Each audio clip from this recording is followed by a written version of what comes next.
Assalamualaikum warahmatullahi wabarakatuh dan selamat siang teman-teman.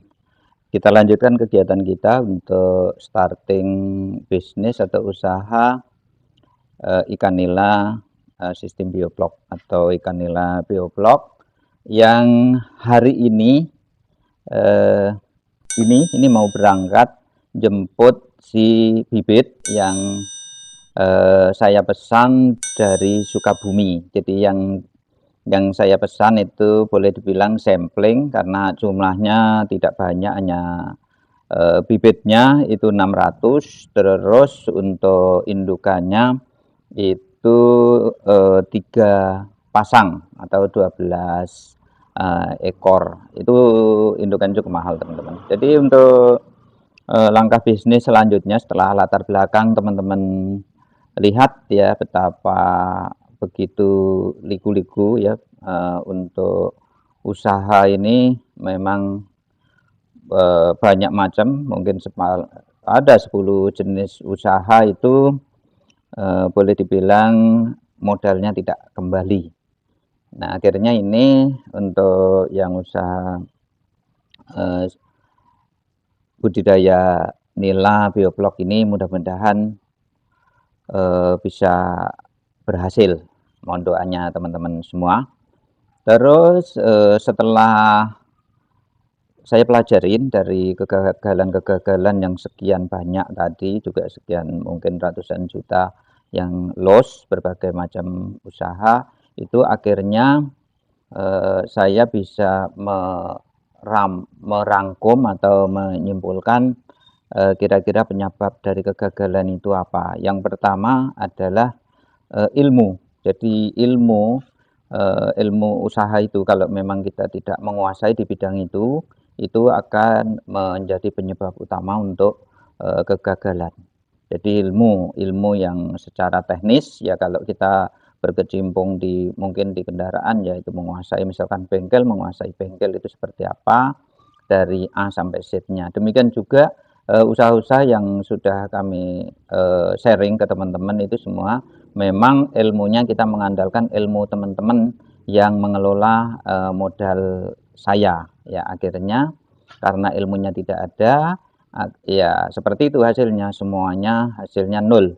Jadi karena ketidaktahuan untuk masalah teknisnya. Terus yang kedua itu menurut saya yang paling utama itu adalah untuk marketing. Jadi di penjualan, karena beberapa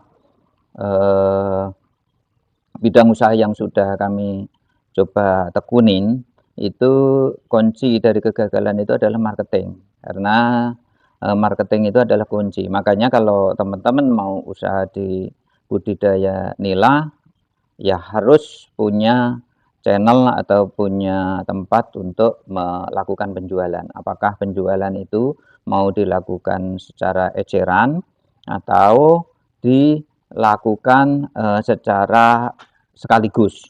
Jadi tetapi kalau kita udah jumlahnya itu mungkin sekali panen ada 1000 ekor ya, 1000 ekor itu berarti kalau 1 kilonya 4 ekor ya, 1 kilo isi 4 berarti udah 250 kilo, artinya udah 2,5 kintal. Nah itu sepertinya kalau teman-teman mau ngecer untuk starting itu agak berat teman-teman. Jadi kalau untuk kita ecerkan itu jumlah yang cukup banyak.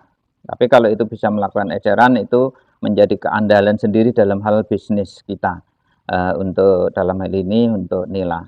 Nah yang saya lakukan dalam hal untuk marketnya atau penjualannya itu adalah dengan cara kita jual ke kolektor atau pengepul. Untuk di sini untuk harganya itu 1 kilonya adalah 25.000 itu di pengepul. Adapun jual eceran saya tidak fokus ke sana, jadi tidak tahu berapa per kilonya.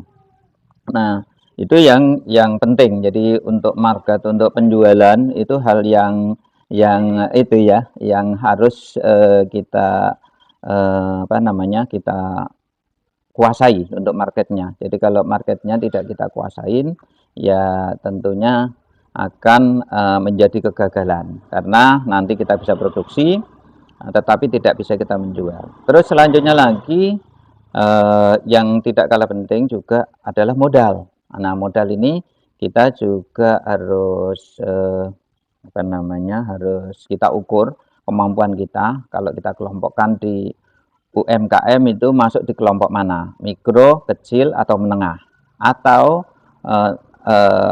yang besar sekalian. Jadi dalam hal ini kita harus tahu langkah yang akan kita tempuh. Jangan sampai kita bisnis itu tidak punya target. Karena kalau sudah membicarakan bisnis itu harus ada kelompoknya di UMKM. Nah, untuk kegiatan usaha saya saat ini, saya hanya menargetkan di mikro. Artinya apa? Modal yang harus kita miliki itu termasuk bangunan, artinya dalam hal ini kolam, itu kurang lebih 50 juta. Kurang lebih 50 juta, terus untuk omset dalam 1 tahun di bawah 300 juta. Nah, untuk dalam hal ini, ukur-ukur kalkulasi-kalkulasi yang sudah saya lakukan sepertinya omsetnya masih di bawah 50-an juta. Mungkin kalau bisa sudah nanti running penuh mungkin bisa sampai 100-an juta. Artinya masih di kelompok mikro ya, dalam hal ini masih di kelompok mikro dari kelompok UMKM yang sangat populer tersebut. Artinya dalam hal untuk omset 250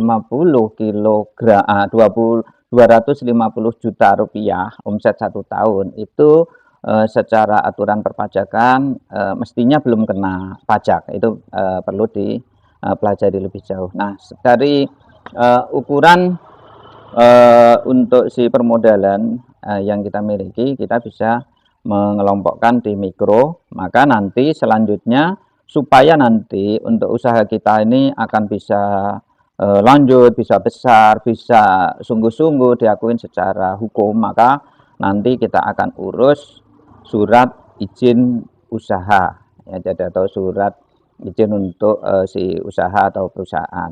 Nah, ini nanti kita urus yang mikronya. Tetapi sebelum sampai di sana, teman-teman, kita harus mempelajari mungkin sampai untuk 1 kali produksi, lalu kita omsetnya berapa, apakah kita secara bruto nanti seperti apa, untuk perputarannya apakah berjalan dengan baik. Itu tidak usah buru-buru mengurus siupnya. Jadi untuk surat izin usaha itu kita nomor 2 kan dulu. Jadi nanti kalau udah yakin running mungkin dalam 1 tahun itu jalan, baru kita mengurus siupnya. Nah, kira-kira itu untuk yang ketiga ya, masalah yang ketiga. Terus yang keempat adalah untuk kalau tadi itu di marketnya, yang nomor 2 tadi adalah di marketingnya. Setelah kita menguasai ilmunya, maka untuk yang terakhir ini adalah untuk pembibitan, karena kita bicarain adalah si bisnis ikan nila, maka kita harus melakukan pembibitan. Nah, untuk pengadaan pembibitan seperti teman-teman ketahui, kita ada 2 cara, yaitu bibit itu bisa kita beli langsung dari si penjual, atau boleh dibilang juga pemasok ya, yang ada di dekat-dekat kita. Terus berikutnya lagi kita bisa langsung ke kelompok petani. Nah, tentu semua tadi ada plus minusnya. Kalau saya sudah mencoba untuk membeli dari pemasok, itu ada kelemahan. Kalau nanti dari si pemasok ini sulit, kita sudah kehilangan si bibit itu, padahal kita membutuhkan. Akhirnya untuk hari ini, starting ini, kita belanjanya itu langsung dari Sukabumi, dari kelompok petani yang ada di Sukabumi. Nah, ini saya sudah menyiapkan kendaraannya untuk melakukan penjemputan di terminal Kampung Rambutan. Nah, diperkirakan itu jam 12-an itu sudah sampai. Ini sekarang ini sekitar jam 11-an, karena juga jarak tempuhnya sekitar setengah jam sampai 45 menit kalau itu kondisinya lancar. Nah, itu jadi untuk pembibitan kenapa kita memilih dari kelompok petani. Dengan kelompok petani artinya kita untuk pembibitan ini lebih andal dibandingkan dengan pemasok. Kalau pemasok itu sifatnya kan individu. Jadi saat kita si pemasok ini gagal memberi si bibit, maka kita habis, sudah tidak ada lagi untuk melakukan. Dan yang kedua juga kita tentunya tidak bisa memilih apa yang ada di pemasok itu, ya udah mutunya seperti itu. Nah, terus biasanya juga akan bertingkat untuk masalah sisi harga. Dan harganya tentunya pemasok mencari keuntungan tersendiri supaya juga bisa jalan. Nah, untuk kali ini untuk starting bisnis ini kita selain untuk keandalan, kalau di petani kan kita petani yang satu tidak itu ya mungkin tidak berhasil, kan petani banyak di Sukabumi itu. Sekalipun saya belum mengunjungi ke sana, tapi ini tim work. Jadi artinya nanti suatu saat saya akan vlog ke sana untuk melihat si para petani ini membudidaya di bibit seperti apa, nanti kita akan kunjung ke sana. Dan untuk saat ini mungkin kita cukup membeli lewat telepon menelpon ya dengan teman saya yang ada di Sukabumi. Untuk harganya teman-teman, untuk harganya ukuran 5 sampai 7 cm untuk single ini ya, single kelamin atau monokelamin yang umumnya jantan, itu satu ekornya masih dikasih 500, tapi harga untuk yang umum itu 700 per ekor. Nah, untuk saya sebagai ini ya pelanggan atau yang boleh dibilang starting untuk usaha, maka dikasih harga itu 500. Dan ini sudah dalam perjalanan karena sistemnya itu mencari yang murah untuk pengirimannya itu melalui bis. Jadi bis ekonomi, ongkosnya dari Sukabumi ke sini itu ada indukan tadi ya, mungkin 1 kantong. Terus berikutnya lagi yang bibitnya itu menjadi 2 karung, 2 karung beras yang besar itu ongkosnya 200.000. Oke.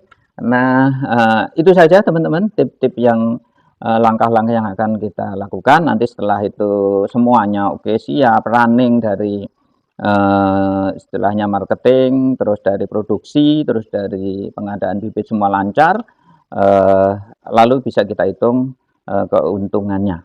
Jadi ini untuk sampling dulu. Jadi untuk 1 kolom ini kapasitasnya harusnya 800, kita isi 600 ekor dulu.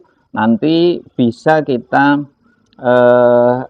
konversi. Misalnya untuk 1 kolam ini dalam 1 tahun panennya berapa kali, lalu keuntungannya berapa, nanti sudah dari situ kalau itu sudah berjalan baik, ada labanya, maka kita bisa langsung urus untuk surat izin usaha untuk perusahaannya. Jadi kira-kira itu ya teman-teman untuk tipnya. Kita lanjutkan saja untuk melakukan mengambil atau menjemput si bibit dan indukan yang saat ini sudah menuju ke Kampung Rambutan. Oke, mari kita mulai. Bismillah, mudah-mudahan lancar.